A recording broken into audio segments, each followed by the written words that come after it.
আপনার মন চলে যায় চাঁদপাড়া, আপনার মন চলে যায় আপনার সাতপুকুর, আপনার মন চলে যায় হাসনের মোড়ে।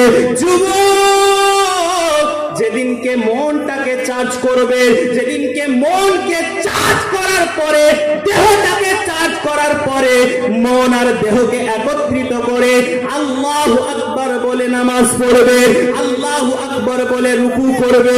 যুবক আমার, ওই আল্লাহু আকবার বলে সাজদাতে যাওয়ার পরে সুবহান রাব্বিয়াল আলা আপনি পড়বেন।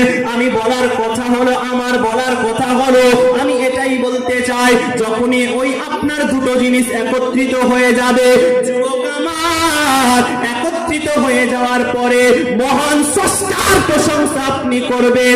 আল্লাহ বলে, বান্দা এতদিন নামাজ পড়েছো, মন নামাজের মধ্যে ছিল না, আজকে নামাজের মধ্যে মনকে রেখে আমাকে রাজি করার জন্য তোমার মূল্যবান মাথাটা জমিনের মধ্যে ঠেকিয়ে আমার প্রশংসা কি তুমি গাইতে আছো।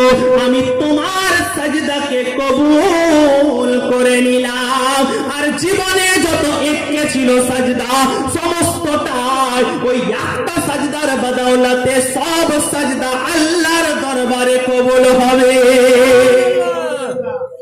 মুসলমান, আল্লাহকে রাজি করার কথা ভাবুন, আল্লাহকে খুশি করার কথা ভাবুন। একটা জিনিস মাথায় আপনাদেরকে রাখতে হবে, আল্লাহ কেন পাঠিয়েছে, আল্লাহ কিসের জন্য পাঠিয়েছে, এটা আপনাকে ভাবতে হবে। আল্লাহর ওলি ফরিদউদ্দিন দেখেন আল্লাহকে রাজি করার জন্য কি করে, আল্লাহকে খুশি করার জন্য কি করে। 12টা বছর ইবাদত করার পরে মা জননীর সম্মুখে এসে মাকে বলে, মা গো 12 বছর হয়ে গেছে।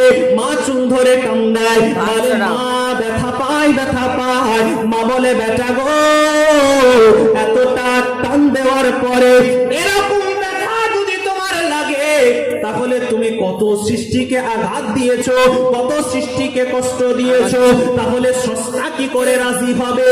ও যুবক আমার, মা জননী বলে, বেটা যাও যাও যাও, এ 12 বছর তোমার বেকার হয়ে গেল। তুমি আবার 12 বছর আল্লাহকে রাজি করার জন্য জঙ্গলে যাও। মা কেমন আর সন্তান কেমন, 12 বছর বেকার হয়ে গেল, 12 বছর বেকার হয়ে গেল। মা জননী কেমন ছিলেন, সে বলে, বেটা আবার যাও আর জঙ্গলে গিয়ে আল্লাহকে রাজি করার জন্য আবার সময় কাটাতে শুরু করো।